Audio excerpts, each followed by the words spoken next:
I'm going to go over how to effectively position your baby in the Dandle Stretch Wrap. So you want to bring the hands to the middle. You're going to bring the right side of the stretch without the Velcro over. It's going to go over the shoulder right here so the baby can't get their arms out. And you're going to tuck it behind the opposite shoulder. Then you're going to bring the left side over. This is the side that has the Velcro on the side and in the front. And this is going to go up over that left shoulder, and you're going to roll the baby and secure it on the back. Then with the legs, the ideal position for a baby is to have their pelvis in a neutral position or slightly tilted posteriorly. So they're kind of scooping their bum up and under. So if you want them in a neutral position, you can always feel their back. You don't want that arch in their back. That's what you're trying to get rid of with just tucking those legs. So you bring the Velcro up, put it on the middle one, around one side, and around to the other. If you feel like your baby is kicking out of the wrap and this Velcro is becoming undone, that's when you might need to go up to the next size.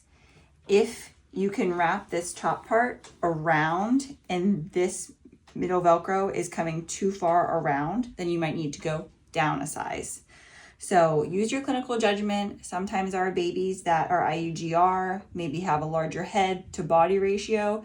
You want to size down. And then our babies that are very long, they still might be skinny, but sometimes they're too long and they can kick out and release this Velcro, and so that makes them not as effective, so you might want to size those babies up.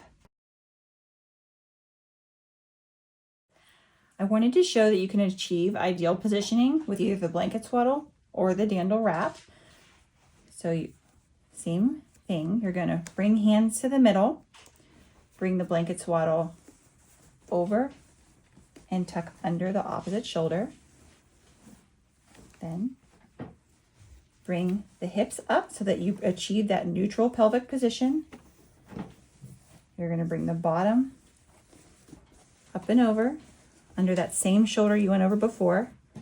And then last side comes around to the opposite shoulder. This blanket is a little large, but you can see you can achieve good positioning in either the blanket swaddle or the Dandle wrap. The Dandle wrap is just very user-friendly and used consistently, found to be used consistently among staff, and blanket swaddles can be a little bit more difficult and don't have that same Velcro to secure.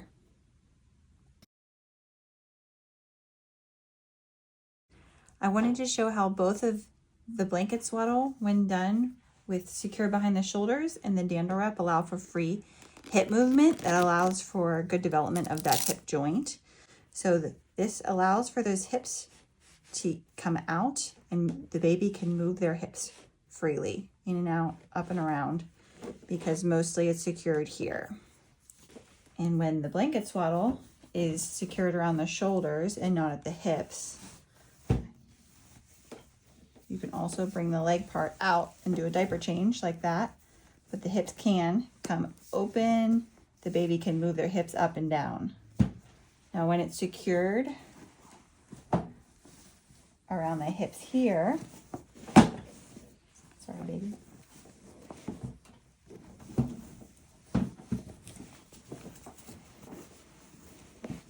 the baby's hips are held in adduction, which is not a safe position for the hips and hip formation. You need good contact between the pelvis, the acetabulum of the pelvis, and the femoral head, and that is mostly occurs when they are in the abducted position.